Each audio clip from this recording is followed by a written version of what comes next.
बिसायख'थि जानो थांगासिनो नोंथां सोरखौ बहाय मुइ नाजादों काक सापर्ट करिबा आपने बीपीएफ ना यूपीपीएल बीपीएफ ए बीपीएफ नङा माथो माबासो आंहा माबा थिकटार प्रमोद बर'खौ सापर्ट खालामगोन मादे मा बुंगोन मा बुंगोन बुङालै आं माने नायनोसो बुस्थुखौ मा जिनिस नुनानै बीपीएफखौ ना यूपीपीएल बेखौथ' बे दङलै नोंसोरलाय माबि কোনটা দলত দিব কি দিব আৰু এদিনকে জানে আৰু আমি তো নাজানো মই बड'लेण्ड बुब्लि नायग्रा नोंथांमोनखौ गिबियावनो साबायखर बावबाय नोंथांमोना बड'लेण्ड बुब्लिखौ अनसायना लाबाय थानाय समाव नैबे समाव क'क्राझार जिल्लानि बेन्दोङाव थानाय नैबे बिसमुरि हाथाय बे बिसमुरि हाथायाव आं दंफैयो आरो दिनैनि नैबे हाथाय जोङो सुबुंफोरनाव फैबाय थानाय बिसायख'थि आसाम एसेम्बलि बिसायख'थि बे बिसायख'थिनि सोमोन्दै बिथांमोनजों आङो ग्राउन्ड रिपर्ट नोंथांमोननि सिगाङाव लागोन आरो लोगोसेनो नोंथांमोननो फोरमायगोन बेवहाय बै पाब्लिकफोरा सोरबायदि बिजाथिखौ बिथांमोना लुबैयो बिथांमोनजों आं सावरायगोन नोंथांमोननो नायबाय दं बड'लेण्ड बुब्लि आरो बड'लेण्ड बुब्लिनि गेजेरजों नोंथांमोननो आङो खायसे सुबुंफोरना सावरायगोन आरो सुबुंफोरनि गेजेराव जों सोंना लागोन जे फैबाय थानाय समाव बिथांमोना सोरबायदि बिजाथिखौ बिथांमोना लुबैयो हास्थायो नैबे समाव आङो गिबियावनो खावलायनो लुगैन আপুনি কি ক'ব এবাৰ বিধানসভা ইলেকশ্যন আহি আছে আপোনাৰ 30 নং পাৱাৰফুল পাৰ্টি আছে এটা হ'ল ইউপিপিএল এটা বিপিএফ মানে প্ৰমিলা ৰাণী এজন বিপিএফৰ পৰা আপোনাৰ এটা ইউপিপিএলৰ পৰা আপোনাৰ লৰেন্স ইছলাৰে আপুনি কাক ছাপোৰ্ট কৰিব এতিয়া কেনেকৈ ক'ব বিপিএফকে ছাপোৰ্ট কৰে আপুনি বিপিএফকে ছাপোৰ্ট কৰে কিহৰ কাৰণে ছাপোৰ্ট কৰে ভালে আছে যোৱা আপোনাৰ 17 বছৰ তেখেতসকলে কাম কৰিছে বুলি আপুনি অনুভৱ কৰে নেকি কৰিছে আমাৰ এইফালে অলপ কাম কৰিছে ৰাস্তা ঘাটবিলাক বনাইছে আপুনি কি ক'ব মই কি ক'ম আৰু যাৰ খুচি মনত খাক দিম খাক না দিম যিহেতু সকলৰ কাৰণে এটা ভোট মূল্যৱান ভোট হয় আমি মূল্যৱান ভোটটো আপুনি কাক দিম বুলি ভাবিছে বহুতে মনৰ আছে লৰেন্স ইছলাৰী আছে আৰু আনফালে আপোনাৰ প্ৰমিলা ৰাণী বাইদেউ আছে পাৱাৰফুল এটা সময়ত মিনিষ্টাৰ আছিল 30 বছৰ তেখেতে MLA হ'ল এই সময়ত আপুনি কি ক'ব হাগ্ৰামা আৰু প্ৰমোদ বড়ো দুজনৰ কি হয় মনত পিছতহে গম পাব চৰকাৰ কাক বিচাৰে আপুনি আগতে চৰকাৰ হাগ্ৰামাহে আছিল नैबे समाव बिथांमोनजों आं सावरायबाय दङ नोंथांमोननो नैबे बिसमुरि हाथाय बे बिसमुरि हाथायाव आङो ग्राउन्ड रिपर्ट लागासिनो नैबे समाव बिसमुरि हाथायाव गोबां बेवहाय पाब्लिकफोरा बेवहाय गेदारिं जादों बिथांमोनाव सोंगोन मारे मा बुंगोन नैबे समाव फैबाय थानाय बिसायख'थिया जेरै खाथि सफैगासिनो बे समाव नोंथाङा सोरखौ सापर्ट होगोन इउपिपिएल आरो बिपिएफ दङ आं मा होननो रोंनो আপুনি কি ক'ব অনাগত সময় আসাম এছেম্বলি ইলেকশ্যন হৈ আছে আপোনাৰ 30 নং কোকৰাঝাৰ সমষ্টিত আপোনাক কাক ছাপোৰ্ট কৰিব এবাৰ ইউপিপিএল আছে আৰু আনফালে আপোনাৰ বিপিএফ আছে 17 বছৰ বিপিএফ ৰাজত্ব কৰিলে এই সময়ত আপুনি কাক ছাপোৰ্ট কৰিব এইবাৰতো ইউপিএলে যাব এইবাৰতো ইউপিএলে যাব লাগে তেখেতে কৈছে ইউপিপিএলে যাব বুলি তেখেতে কৈছে এই সময়ত মই জানিবলৈ মই চেষ্টা কৰিম आरो मा बुंगोन नैबे समाव फैबाय थानाय नैबे आसाम एसेम्बलि इलेक्शन जानो थांगासिनो बे समाव 30 नं नैबे सानजा क'क्राझार बे क'क्राझाराव सानै गोख्रों केन्डिडेट दङ सासेया जाहैबाय हाग्राम नैबे प्रमिला रानी ब्रह्म आरो सासेया जाहैबाय लरेन्स इस्लारी नोंथाङा सोरखौ सापर्ट खालामगोन आं प्रमिला रानीखौ सापर्ट खालामगोन मा फानगासिनो मा फानगासिनो खोमा बेंगाया एसे खोमाया एसे उसुबिदा नैबे समाव आं बिथांनाव सोंनो लुबैदों मा बुंगोन नैबे समाव फैबाय थानाय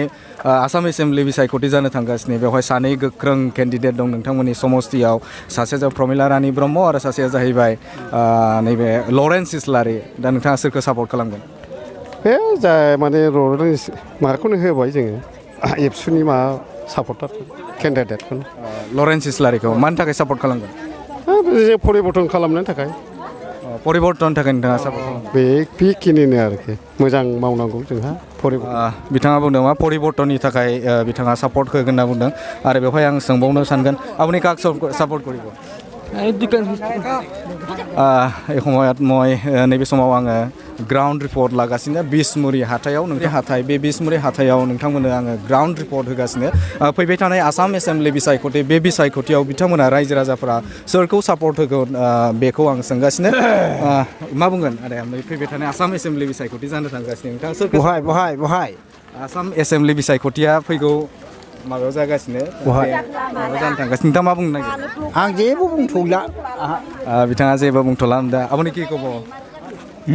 এছেম্বলি ইলেকশ্যন হ'বলৈ গৈ আছে তাৰমানে 30 নং পূব সমষ্টিত আপুনি কাক ছাপৰ্ট কৰিব बिथाङा बुंदों जे रावखौबो सापर्ट होआखै आरो नैबे समाव ग्राउन्ड रिपर्ट आं लागासिनो बेवहाय मादैया मा बुंगोन आसाम एसेम्बलि बिसायख'थि जानो थांगासिनो मोनसेया जादों UPPL नि सापर्टार आरो मोनसेया जादों नैबे BPF नि सापर्टार सोरखौ सापर्ट होगोन मा होनबावनांगौ आंलाय नोंथाङा सोरखौ सापर्ट होगोन UPPL नि सासे केन्डिडेट लरेन्स इस्लारि सासेया जादों मा हाग्रामा महिलारिनि नैबे प्रमिला रानी ब्रह्म दा सोरखौ सापर्ट खालामगोन आं बुंनो रोङा सोरखौ बिथाङा बुंनायाव लाजिदों नैबे समाव सोंगासिनो आरो सोंबाय थानो थाखाय मानिगोन नैबे समाव सोंनो नाजाबाय थादों आदानाव थांनि मा बुंगोन नोंथाङा नैबे फैबाय थानाय बिसायख'थिया जानो थांगासिनो दा बे बेलायाव नोंथाङा सोरखौ सापर्ट होगोन सानै जेरै स्ट्रं केन्डिडेट दं जोंनि गेजेराव सासे लरेन्स इस्लारि प्रमिला रानी ब्रह्म नोंथाङा सोरखौ सापर्ट खालामगोन जोंथ' दा रावखौबो जेबो होननो हाथ'वासै सम सफैबासो बुजिगोन सोर मा जागोन नोंथाङा माबायदि सरकारखौ लुबैयो सरकाराखौ जों जेखौ दा सोलिदों परिबर्तनखौ लुबैदों नालाय दा जों जाय साबसिन सामोनजोंखौ सापर्ट होगोन जाय रायजो राजानिखौ मदद खालामगोन रायजो राजाया बेखौ साबसिन जोंबो सापर्ट खालामना होगोन जोंथ' दा गेजेराव दं जों दा बिथाङा बुंनो हायाखै मानोना बिसायख'थिनि सम नैबे समाव आङो आरोबाव सोंनो थाखाय नांगोन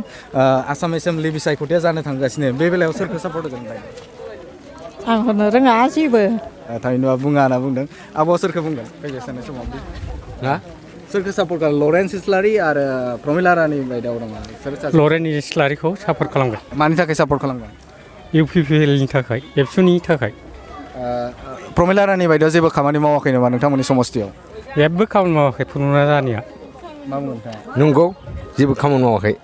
सोरखौ सापर्ट खालामगोन नोंथाङा जोंनि एबसुनि मानसिखौनो आं सापर्ट खालायो एबसुआथ' बिसायख'थि गेलेयाखै अब्ला नोंथाङा सोरखौ सापर्ट खालामगोन इस्लारिखौ लरेन्स इस्लारिखौ UPPL नि केन्डिडेट बिथांमोनदों मा UPPL नि केन्डिडेट लरेन्स इस्लारिखौ बिथाङा सापर्ट खालामगोन आरोबाव आं सोंनो थाखाय सिगांगोन फैबाय थानाय जे आसाम बिसायख'थि एसेम्बलि बिसायख'थि बे बिसायख'थियाव सोरखौ सापर्ट खालामो बा ग्राउन्ड रिपर्ट नोंथांमोननि सिगाङाव লাভগাसिनो দাদা কি ক'ব অনাগত সময়ত আপোনাৰ আসাম এছেম্বলি ইলেকশ্যন হৈ আছে আপুনি কাক সাপোর্ট কৰিব মোৰ তো ভোটৰ নামে উঠা নাই তেখেতৰ ফটোৰ নাম উঠা নাই আপুনি কাক বিচাৰে এনে আপোনাৰ পৰিৱৰ্তন বিচাৰে না আপোনাৰ পৰিৱৰ্তন বিচাৰোঁ পৰিৱৰ্তনৰ যিটো হয় যাই ভাল কৰিব তাকে চাম তেখেতে পৰিৱৰ্তনটো বিচাৰে আদায়া मा बुंगोन नैबे फैबाय थानाय आसाम एसेम्बलि बिसायख'थि जानो थांगासिनो बे बेलायाव नोंथाङा माबायदि सरकारखौ लुबैयो जोंनावथ' बेनो परिबर्तनानो UPPL नोंथाङा UPPLखौ मानि थाखाय सापर्ट खालामगोन सापर्ट माने जोंनि गामियावहाय गोदोनिफ्रायनो जोङो 17 बोसोर जोङो BPF हाबोदोंमोन भट होबोदोंमोन जेबो मोना जोंनि गामियाव दासिमबो लामा सामायानो मोजाङानो गैया जों दैज्लां बोथोराव जों दै जब्बा गासिबो जों थाबायना हिनजाव हौवा गासिबो दा बेनि थाखायनो जों दा BPFखौ नागारनानै जों दा UPPLआव दं आरो बिथाङा UPPLखौ सापर्ट खालामगोन मादैया मा बुंगोन नैबे समाव सोरखौ सापर्ट खालामगोन फैबाय थानाय आसाम एसेम्बलि बिसायख'थि जानो थांगासिनो प्रमिला रानी ब्रह्म दं आरो फारसेथिं लरेन्स इस्लारि दं सोरखौ सापर्ट खालामगोन जोंना ट्रेक्टरावसो जों बाहायसो होगोन ट्रेक्टराव होनदों मादैयाव मा बुंगोन जोंनाबो बेनो UPPLआनो मानि थाखाय खालामगोन नोंथांमोना सापर्टखौ मानि रायजोफ्रा जेखौ मोजां मोनो बेखौ न'खर माबानि गामिनि गार्जेनफ्रा जाखौ बुङो दाबो नांगोलावखा गोदोनिफ्रायनो नांगोलाव होगोन मानि थाखाय होगोन जोंनो नांगौ मा नांगौ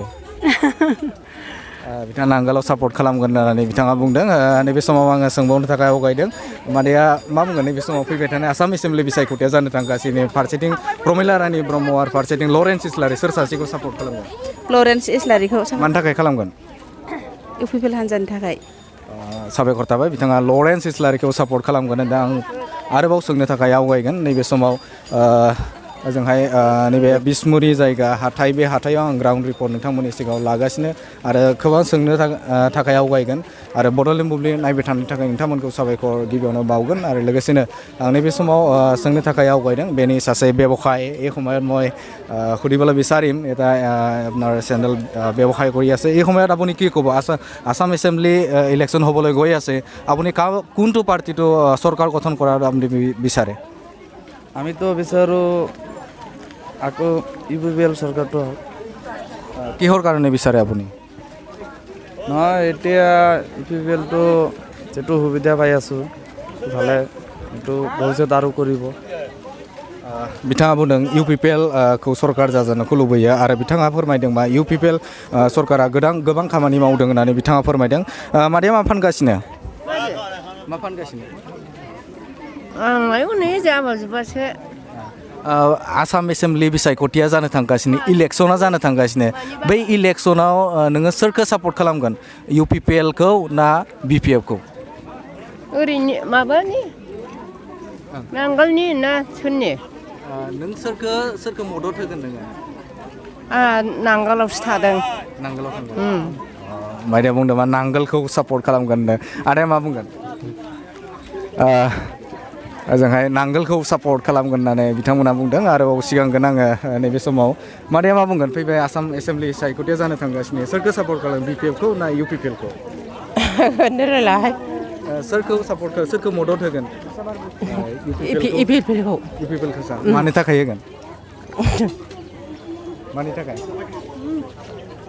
बड'लेण्डनि थाखाय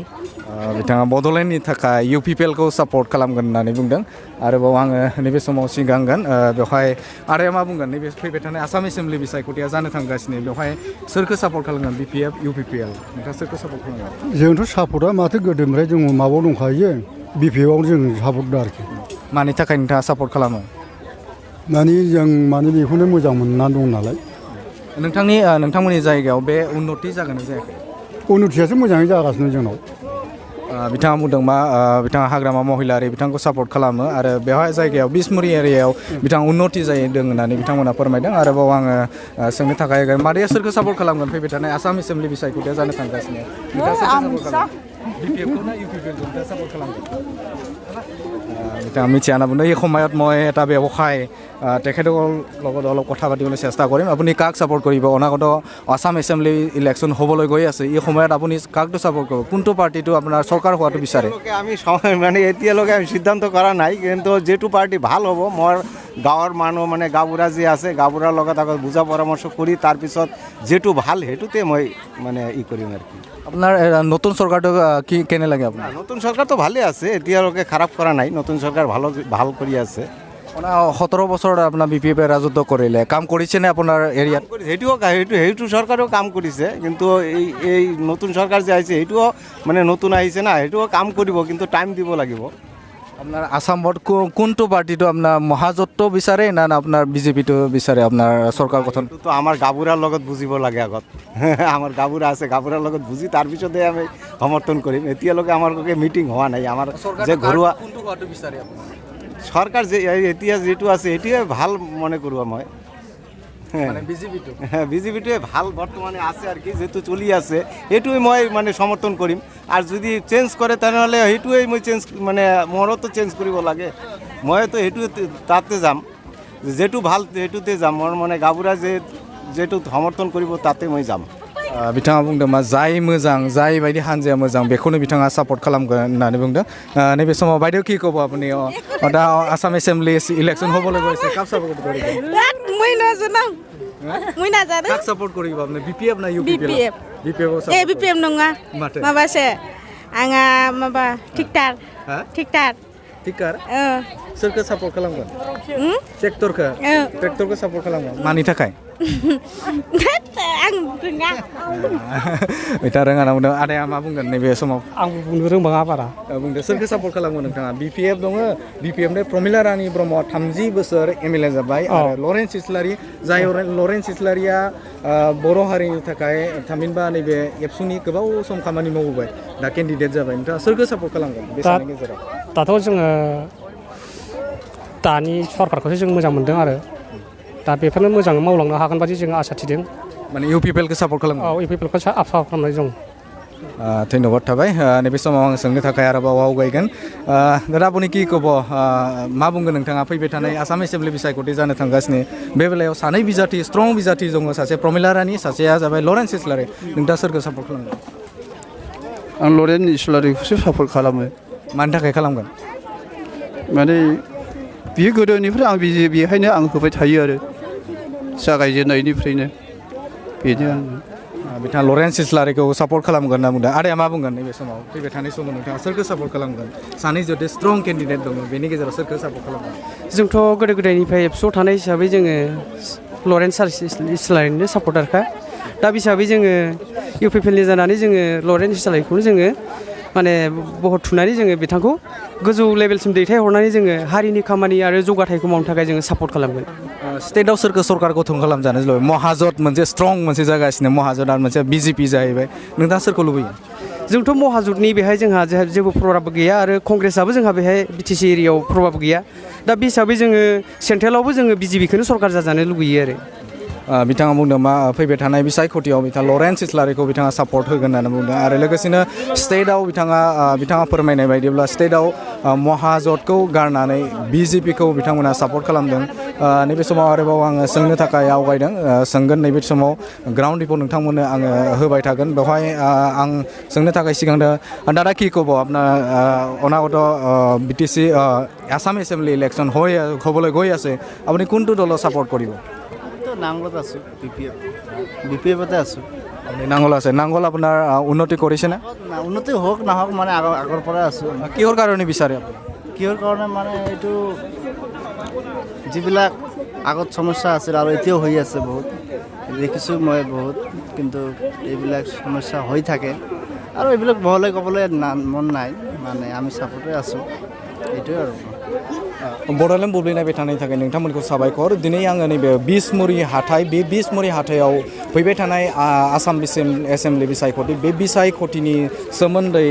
रायजो राजा बिथांमोनजों आं सावरायनो नागिरदों थामहिनबा बिथांमोनजों आं ग्राउन्ड रिपर्ट लागासिनो थ' नोंथांमोना नायबाय था बड'लेण्ड बुब्लि आरो बड'लेण्ड बुब्लिनि गेजेरजों नोंथांमोननो नैबे फैबाय थानाय आसाम एसेम्बलियाव सोर सोरनो बिजाथिनो भट होगोन बिथांमोनजों आङो ग्राउन्ड रिपर्ट बे रिपर्टखौ लागासिनो आरो मा बुंगोन फैबाय थानाय इलेक्सनाव नोंथाङा सोरखौ सापर्ट खालामगोन इउपिपिएल बिपिएफ नोंथाङा सोरखौ सापर्ट खालामगोन जोङो इउपिपिएलखौ सापर्ट खालामो मानि थाखाय रायजो राजानि खामानि मावगोन मादैनाव थांगोन ना मादैया मा बुंगोन फैबाय थानाय इलेक्सनाव नोंथाङा सोरखौ सापर्ट खालामगोन जोंना प्रमद बर'खा प्रमद बर' मानि थाखाय प्रमद बर'आ मोजां मावदों बायदिसिना दावराव दावसियाबो जोबदों आरो मोजां मोनदों आरो जोङो मादैया मा बुंगोन आंबो बेखौनो बुंगोन माने प्रमद बर'खौ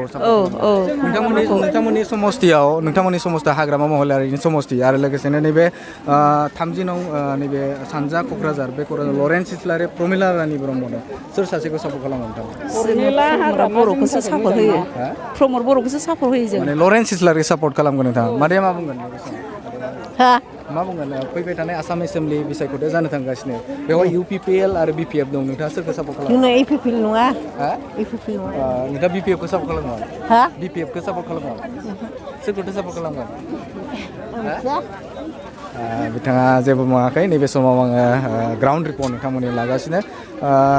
मादैया मा बुंगोन फैबाय थानाय समाव नैबे आसाम एसेम्बलि बिसायख'थि जानो थांगासिनो आं जेबो बुंनो रोङाहाय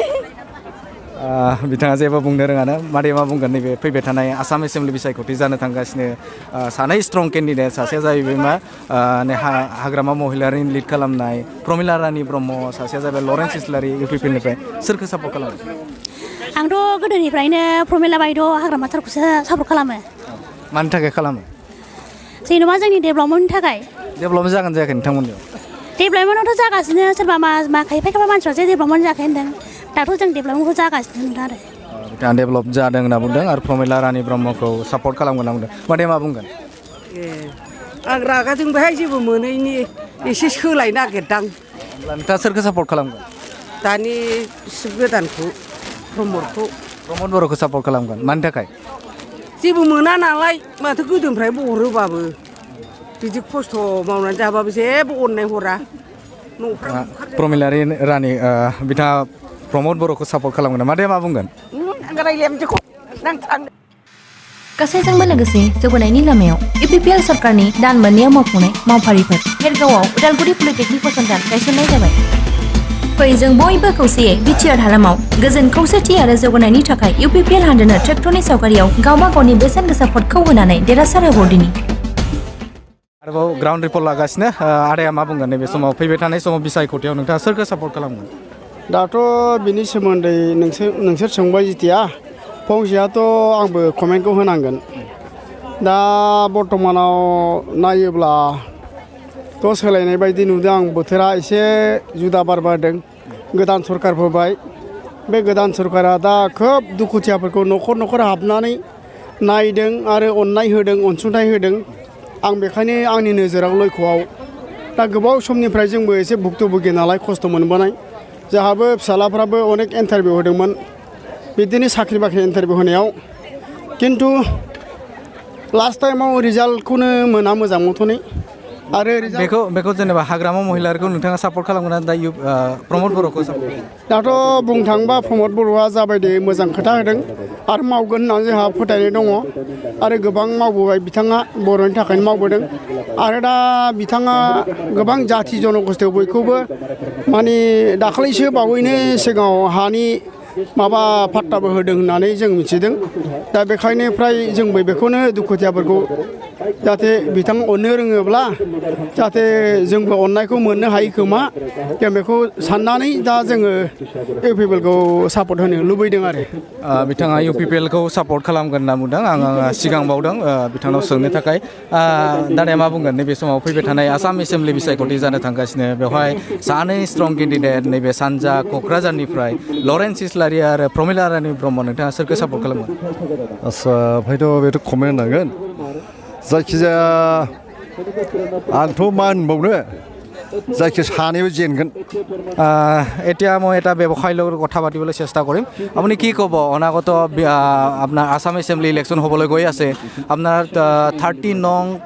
ইষ্ট কোকৰাঝাৰৰ দুটা কেণ্ডিডেট আছে, ষ্ট্ৰং কেণ্ডিডেট, এটা হ'ল প্ৰমিলা ৰাণী ব্ৰহ্ম আৰু আনফালে হ'ল এটা লৰেন্স ইছলাৰী। আপুনি কোনটো ছাপোৰ্ট কৰিব? নৰেন্দ্ৰ মোদী। নাই নাই নাই, আপোনাৰ লৰেন্স ইছলাৰী আৰু প্ৰমিলা ৰাণী ব্ৰহ্ম, আপুনি কাক ছাপোৰ্ট কৰিব?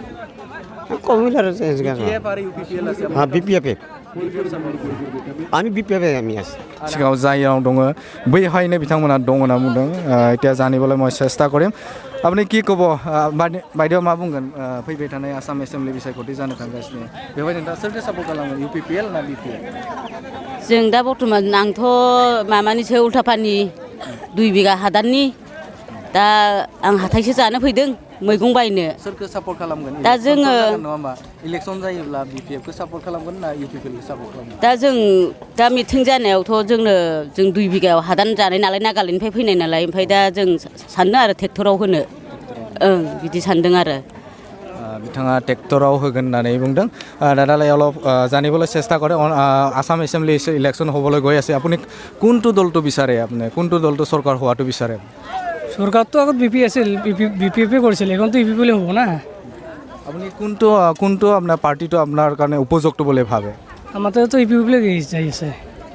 তেখেতে ইউপিপিএলক ছাপোৰ্ট কৰিছে আৰু ইউপিপিএলক চৰকাৰ হোৱাটো বিচাৰে। দাদা কি ক'ব? ना आदाया मा बुंगोन? फैबाय थानाय समाव आसाम एसेम्बलि बिसायख'थि जानो थांगासिनो, सोरखौ सापर्ट खालामगोन, बिपिएफखौ ना इउपिपिएलखौ? इउपिपिएलखौ जों बानायखायो। मानि थाखाय? जोङो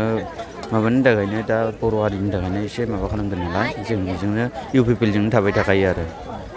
बिथांमोना इउपिपिएलखौ बिथाङा सापर्ट खालामगोन होनना बुंदों। आं रायज्लायबावनो थाखाय नाजागोन। नैबे समाव नोंथांमोना बड'लेण्ड बुब्लिनि गेजेरजों ग्राउन्ड रिपर्ट नोंथांमोननि सिगाङाव होगासिनो। आङो सेस्था खालामगोन रायजोफोरजों रायज्लायनो आरो रायजोफोरनिफ्राय मिथिनो नाजागोन जे बिथांमोना सोरखौ सापर्ट खालामो आरो फैबाय थानाय समाव बिथांमोना सोरखौ मदद होगोन, बेखौ आङो नोंथांमोननि सिगाङाव रिपर्ट होगासिनो। কি ক'ব দাদা, অনাগত আসাম এছেম্বলি ইলেকশ্যন হ'বলৈ গৈ আছে, আপুনি কোনটো দলটো ছাপোৰ্ট কৰিব? আমি ক'ব নোৱাৰোঁ। দুটা আপোনাৰ ষ্ট্ৰং কেণ্ডিডেট আছে আপোনাৰ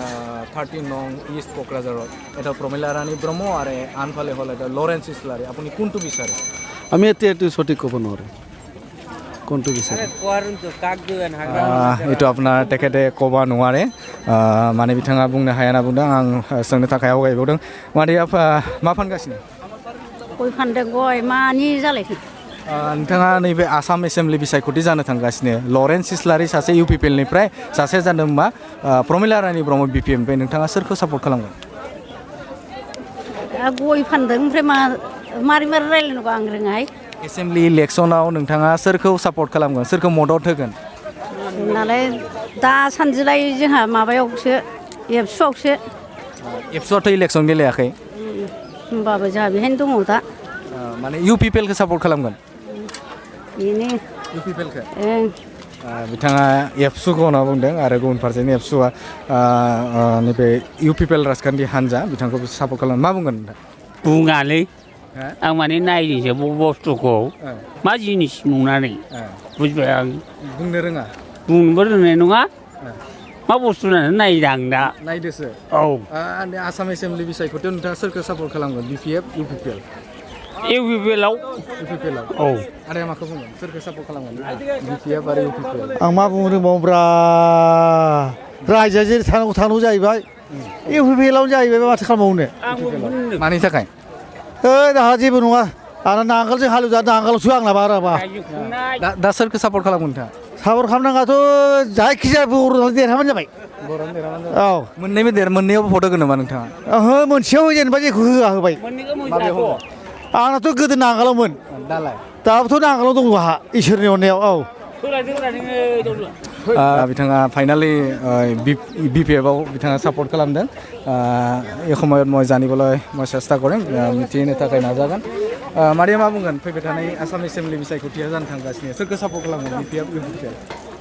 इउपिपिएल কি ক'ব আপোনাৰ আসাম এছেম্বলি ইলেকশ্যন হ'বলৈ আপুনি কি ক'ব সাপোৰ্ট কৰিব বিপিএফ বা ইউপিপিএল আপোনাৰ 30 নং কোকৰাঝাৰৰ কোনে সাপোৰ্ট কৰিব বিপিএফ বা ইউপিপিএল BPF BPF সাপোর্ট কৰিব আপুনি কি সোৰকে সাপোৰ্ট খালামগोন বিপিএফ বা ইউপিপিএল ইউপিপিএল মানে থাকাই আমছা আপুনি কোনটো সাপোৰ্ট কৰিব অনাগত সময়ত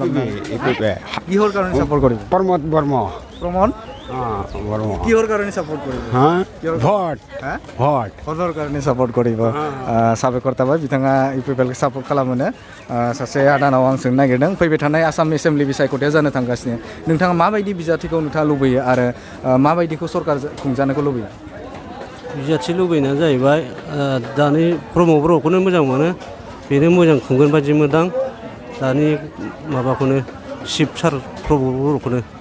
हाग्रामा महिलारिया गोलाव सम नोंथांमोननि समस्तिनि बिथाङा खामानि मावाखै नामा नैबे समस्तिनि थाखाय बेथ'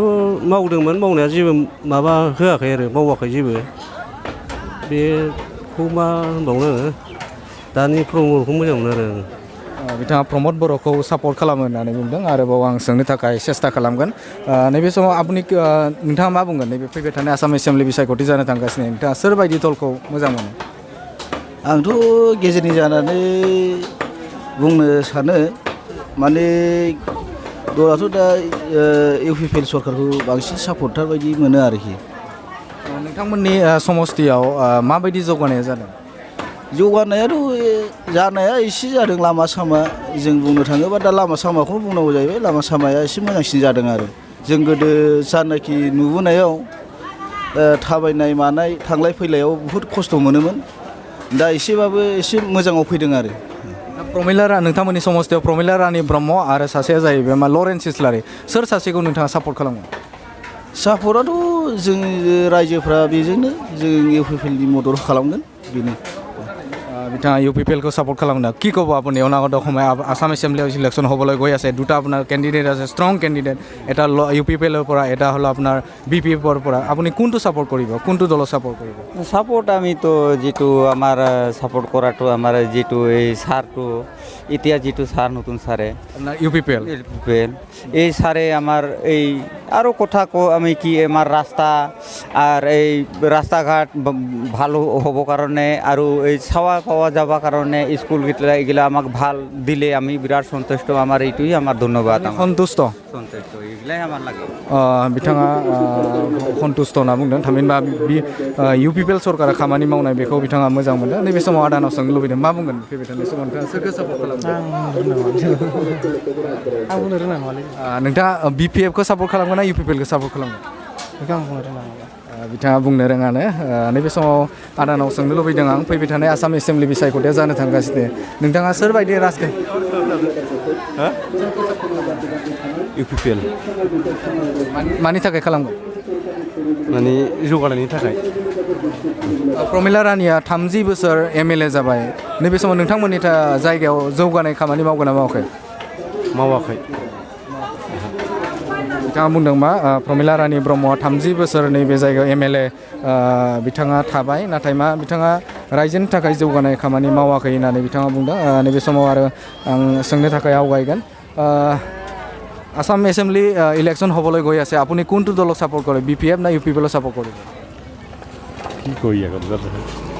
হ্যাঁ কোনটো দলক সাপোর্ট কৰিব এই একটা সাপোর্ট করলে হবে কোনটো দলটো আপোনাৰ মনৰ ভাবি আছে যে মই এইটো চৰকাৰটো বিচাৰে BJP যেবোৰ বুঙাকে দাদা কি ক'ব আপুনি অনাগত সময়ত আসাম এসেম্বলি ইলেকশন হ'বলৈ গৈ আছে আপুনি কোনটো দলটো সাপোর্ট কৰিব ট্ৰেক্টৰ কিহৰ কাৰণে কৰিব হ্যাঁ কিহৰ কাৰণে ট্ৰেক্টৰৰ সাপোর্ট কৰিব ট্ৰেক্টৰ এটা মানে হাল দিয়া আছে ट्रेक्टर आपनो सपोर्ट करिबो आरोबाव सोंनो थाखाय आं आवगायदों आब'आ मा फानदों बिदिनो नै हालदै सबाय फानदां नोंथाङा फैबाय थानाय आसाम एसेम्बलि बिसायख'थि जानो थांगासिनो बेवहाय सासे लरेन्स इस्लारि दं UPPL निफ्राय सासेया दङ BPF निफ्राय प्रमिला रानि ब्रह्म नोंथाङा सोर सासेखौ सापर्ट खालामगोन सापर्टआलाय जा बांसिन रायजोफ्रा बबेजों थांदों बेजों थांसै रायजोफ्रा जेराव होयो बाव होनोसै दासिमबो सानथ'वाखै नामा साननायालाय जोंलाय मा बुंनो रोंनो जायखिया गामिफ्राव हाबा सोर बांसिन सापर्ट होयो बेखौ सापर्ट होफानोसै बिथाङा बुंदों मा जाय माने गामियाव खामानि मावसिनगोन बेखौ सापर्ट खालामगोन होननानै बिथाङा फोरमायदों आरोबाव आं रायज्लायनो थाखाय नाजागोन मा फानदों आब'आ स्ट्रबेरि आयौ आं आसाम एसेम्बलि बिसायख'थिया जानो थांगासिनो सानजा क'क्राझाराव सानै बिजाथि दं गोख्रों बिजाथि सासे प्रमिला रानि ब्रह्म आरो सासेया जाबाय लरेन्स इस्लारि UPPL निफ्राय नोंथाङा सोरखौ सापर्ट खालामगोन हा सोरखौ मदद होगोन नोंथाङा आं बुंनो रोङै UPPL खौ सापर्ट खालामगोन ना BPF खौ सापर्ट खालामगोन UPL बिथाङा UPPL खौ सापर्ट खालामो होनना बुंदों आरोबाव आं सोंनो थाखाय आवगायदों मादैया माखौ बुंगोन सोरखौ सापर्ट खालामगोन नोंथाङा जोंनालाय BPFसो मानि थाखाय सापर्ट खालामगोन जोंहालाय फुरानाखा नालाय फुराना जेरावहाय जों गोदोनिफ्राय दं बेयावनो दं सोलायनो लुबैया नामा सोलायथ'वाखै जों गोसोखौ बेनो बे एखे रावबो नायसनखाया नोंथांमोननि थाखाय BPF आ खामानि मावना होदों नामा दा हो जोंनि बे मोनजा दा मोनजा जोंहा जेखौ दं बिथाङा मोनजाबा मोनजायाब्लाबो BPF आवनो थागोन होनना बुंदों आरो सोंनो थाखाय आवगायगोन दादा কি ক'ব আমি এটা নালাগে বুলি কৈছে মই জানিবলৈ মই চেষ্টা কৰিম এই সময়ত আপুনি আসাম এছেম্বলি ইলেকশ্যন হ'বলৈ গৈ আছে আপুনি কোনটো দলটো ছাপোৰ্ট কৰিব আমরা তো বেঙ্গলের লোক আপোনাৰ বেংগলৰ আপুনি অসমত আপুনি ব্যৱসায় কৰি আছে অসমত ব্যৱসায় কৰিছে এই হিচাপত আপুনি কোনটো দলটো আপোনাৰ চৰকাৰৰ কথা নোহোৱাটো বিচাৰে সাপোর্ট তো আমরা মোদী সরকারকে করি BJPক सापर्ट কৰে बिथांमोना BJPखौ सापर्ट खालामो मादैया मा बुंगोन नैबे समाव आं बुंनो रोङाहाय बिथाङा बुंनो रोङा होननानै बुंदों नैबे समाव आङो सोंनो थाखाय आवगायगोन मादैया मा फानगासिनो जाम्बिसोलै आसाम एसेम्बलि इलेक्सना जानो थांगासिनो नोंथाङा सोरखौ सापर्ट खालामगोन UPPL खौ ना BPF खौ आं जेबो होननो रोङालै जेबो होननो रोङा आबैनाव थांनि आङो मा फानगासिनो बेखौनो फाननो आबो बेखौनो फाननानै जायो जारला खस्थ'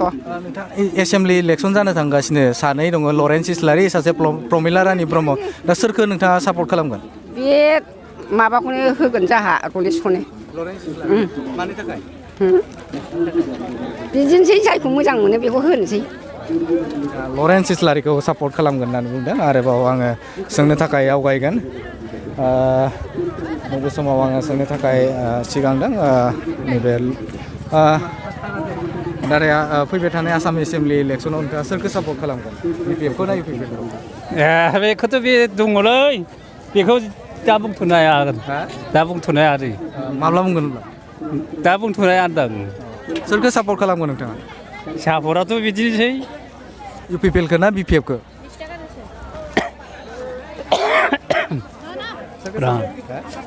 नांथ'आ आरो माने आङो दासो फैदों नालाय आं दानो लोगो मोनगोन नोंसोरखौ बिथाङा दायो बुंफिनगोन होननानै बुंदों आङो आरोबाव सोंनो थाखाय आवगायगोन मादैया मा बुंगोन फैबाय थानाय इलेक्सनाव नोंथाङा सोरखौ सापर्ट खालामगोन बिपिएफखौ ना इउपिपिएलखौ नोंसोरलाय माबि नोंसोर जोङो मेडियानि जोंहालाय जेराव होनो थिनो बाव होगोन ना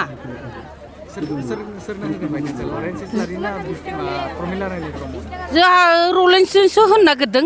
इस्लारिखौ बिथाङा सापर्ट खालामगोन दादालाय মই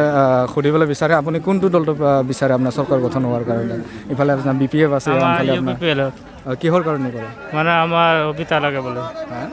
সুবিধা লাগে মানে সুবিধা ইউপিপিএলে আপুনি ভাবে নেকি আপোনাৰ ইউপিপিএলে সুবিধাটো দিব পাৰিব কৈছে তেখেতে কৈছে আপোনাৰ ইউপিপিএলক তেখেতে ছাপোৰ্ট কৰিব এই সময়ত মই জানিবলৈ চেষ্টা কৰিম নৈবে সময়ত আঙে সোঁবন থাকে কি ক'ব আপুনি অনাগত আসাম এছেম্বলি হ'বলৈ গৈ আছে কি भन्नु अब भन्नु जान्दिनँ म के কৰিব লাগে আৰু কোনটো ছাপোৰ্ট কৰিব বিপিএফ না ইউপিপিএল ছাপোৰ্ট কৰিব अब কি দিব আমি বুঢ়ী মাউতে আমি নাজানি আৰু আপুনি কোনটো চৰকাৰটো হোৱাটো বিচাৰে বিপিএফ না ইউপিপিএল সবেই আমিতে ভালে লাগে সবেই ভালে লাগে আপুনি কোনটো দলক আপুনি ভোট দিব কোনটা দলত দিব কি দিব আৰু এদিনকে জানি আৰু আমি তো নাজানো মই বুঢ়ী মা আৰু আদে मा बुंगोन मा बुंनांगौ आसाम एसेम्बलि इलेक्सन जानो थांगासिनो नोंथाङा सोरखौ सापर्ट खालामो बिपिएफखौ ना इउपिपिएलखौ आं बिदिखौ रोङालै बुरि मानसि आङो सोंनो थाखाय आवगायदों नैबे समाव मादैया मा बुंगोन फैबाय थानाय आसाम एसेम्बलि इलेक्सनाव सोरखौ सापर्ट खालामगोन बिदिनोसै जोंनालाय बाहायबो थानो हाया गेजेरनि मानसि पाब्लिकनि मानसि जाबाय नालाय बाजाराव ओरैनो फैलाबायदों मैगं लांलाबायनो सोरखौ सरकार जाजानोखौ लुबैयो बिपिएफखौ ना इउपिपिएलखौ दानि गोदान सरकारखौ मोजां जाजानो लुबैयो गथ'फोरनि थाखाय फिसा फिसौनि थाखाय जों जेबो मोनाबाबो फिसानि थाखाय उनाव मोजां जाबा हामगौ सानो बिथाङा फैबाय थानाय समाव माने इउपिपिएलखौ सापर्ट खालामगोन होननानै बुंदों आरो गथ' गथायनि मोजांनि थाखाय बिथाङा हास्थायदों এই সময়ত আপুনি কি ক'ব আসাম এছেম্বলি ইলেকশ্যন হ'বলৈ গৈ আছে আপুনি কোনটো দলটো চৰকাৰ হোৱাটো বিচাৰে আপোনাৰ বিপিএফ নে ইউপিপিএলটো সরকার তো নতুন সরকারই ভালো আছে মানে ইউপিপিএলটো আপনি সাপোর্ট করে ভালোই আছে এখন ভালো করে আছে এইটাই ভালো লাগে আছে আমি ইউপিপিএলকো আপনার ভালো লাগে পাজিয়া मा बुंगोन फैबाय थानाय आसाम एसेम्बलि इलेक्सन लरेन्स इस्लारिखौ सापर्ट खालामगोन ना प्रमिला रानी ब्रह्म लरेन्स इस्लारिखौ सापर्ट खालामगोन मानि थाखाय मानोना जोंनि रायजो राजानि मोजांनि थाखाय बिथांमोना लरेन्स इस्लारिखौ बिथाङा सापर्ट खालामगोन होननानै बुंदों आरोबाव आं सोंनो थाखाय आवगायगोन मादैया मा बुंगोन फैबाय थानाय आसाम एसेम्बलि इलेक्सन जानो थांगासिनो नोंथाङा सोरखौ सापर्ट खालामगोन बिपिएफखौ ना इउपिपिएलखौ बिपिएफखौ मानि थाखाय खालामगोन हेल्प खालायो मोजां मोनो बेखौनो दासान्दि बेनो मोजां मावदोंमोन नालाय आवगाय समाव दाथ' इउपिपिएल बिपिएफआ सरकार गैला दा मा खालामगोन नैबे समाव दा सरकार गैयाबा उनाव जागोन बे मालाय मोनसे नङा मोनसे बेखौ मोजां मोनो जोङो जाबाय बिथाङा फैबाय थानाय समाव बे बिपिएफआ सरकार खुंगोन होनना बिथाङा मोनसे साननाय दङ नैबे समाव आङो सोंनो थाखाय आङो आवगायगोन नोंथांमोनखौ नैबे समाव आङो क'क्राझार जिल्लानि बेन्दोङाव थानाय नैबे 30 नं सानजा क'क्राझार बे क'क्राझारनिनो बिसमुरि हाथायाव आङो नोंथांमोननि गेजेराव नैबे रायजोफोरजों सावरायनाय हाबाफारि बे हाबाफारिखौ लाबाय थादोंमोन नैबे समाव आङो नोंथांमोनखौ नायबाय थानायनि थाखाय साबायखर बावदों आंजों लोगोसे मदद होफादोंमोन केमेरामेन बिथां मिथुन बसुमतारिया आंजों लोगोसे मदद होफादोंमोन नैबे समाव बड'लेण्ड बुब्लिनिफ्राय बेखिनिसै गोजोन्थों गासैजोंबो लोगोसे जौगानायनि लामायाव इउपिपिएल सरकारनि दान मोननैयाव मावफुंनाय मावफारिफोर अनलाइन अजद दैखांग्राफोरनि सुफुंथाय पर्टेल आरो बेसेन नाङै जानबुं नम्बर 011421330 बेखेवबाय फै जों बयबो खौसेयै बिटिआर हालामाव गोजोन खौसेथि आरो जौगानायनि थाखाय इउपिपिएल हानजानो ट्रेक्टरनि सावगारियाव गावबा गावनि बेसेन गोसा भटखौ होनानै देरहासार